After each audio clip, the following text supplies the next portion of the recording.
So the Gandhi festival usually happens every 5 years. Yes. Tell us about the importance and significance to the Nepalis for such festival. Well, you see, when Gadimai temple and Gadimai festival is concerned, it dates back to many, many years. Because from my father, I used to hear about Gadimai, and from grandfather, forefathers, they used to tell. It means that traditionally it has a long history, and once in a 5 years it takes place, and once in a 5 years there is a big celebration, and every household in that area they feel that it is there because they own it as their own festival.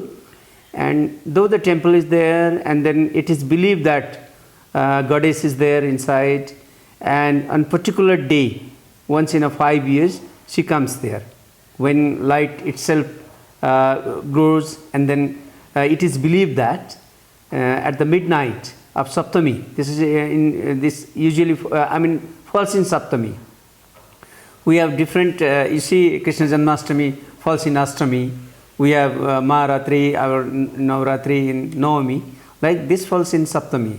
So midnight of Saptami, there is a light that glows automatically. They claim it, and then it is believed that goddess comes there, and goddess saves all the villages, all the netizens of that place. So they have high regards and high respect to goddess Gadimai. And Gadimai, it is believed that Gadimai was placed there for many years back by an indigenous priest. The priest is also indigenous caste, he belongs to indigenous caste. And now also the priest belongs to Tharu community, that's the indigenous caste. Ji. So the festival is really about the story of Bhagwan Chaudhary. Mm-hmm. It is said that because of the devotion Kali, in creation of Parvati showed mercy of Chaudhary because of his good character and had him escape from jail. What can you tell us about the importance of such stories to Nepali? Actually, you see, there are many folk stories related to religion or related to any particular culture that is stick to every Nepali people. So we today also we believe in many things, and moreover, which does not harm, we accept it. Very simple. Because if a culture, if a tradition that harms to our day-to-day life, then only we have some comments or we have some objections. Otherwise, we don't see whether it is right or wrong. Simply we accept that, okay, my father used to do it, let me do it. My mother has belief, let me have the same belief. So there is nothing right and wrong about this. Only this we are carrying on the tradition. Yeah. Sir, Parvati husband Shivji, many times in the Shiv Puran would state that simple offerings such as flowers or water are enough to show devotion. Yes. And that, no animal sacrifice is necessary. What you have to say about that? Yes, this is a place, governed by or guarded by Lord Shiva. Okay. Then Lord Shiva said, as you suggested and as you are saying, that Lord Shiva says that offerings can be of flowers, offerings can be from your heart, what you can offer. So there is no, connection with the sacrifice of animals. I also don't see any connection with it. But still, many people, they are doing it. So I'm also confused. What are they doing? Because for many years, it is in tradition. So actually, we are very weak in written history. You see, our history passes on from mouth to mouth only. So what word of mouth is there, so it is just spread all over. So we don't have the written history about this. Yeah, there are some stories published by temple or the temple committee or something else, but it has not that evidence to support. So what do you think the world media constantly report this error? And what can be the agenda? Okay, the world media, what they are doing is, you see, sometimes what happens is due to media hype, Actually, media says that this wrong practice is going on. But when media hype is there, then the people will take it differently. People may have the attraction towards temple and attraction towards animal sacrifice, because it is shown in such a heroic style that everyone started knowing it. So sometimes ignoring or devaluing the event also discourages, I think.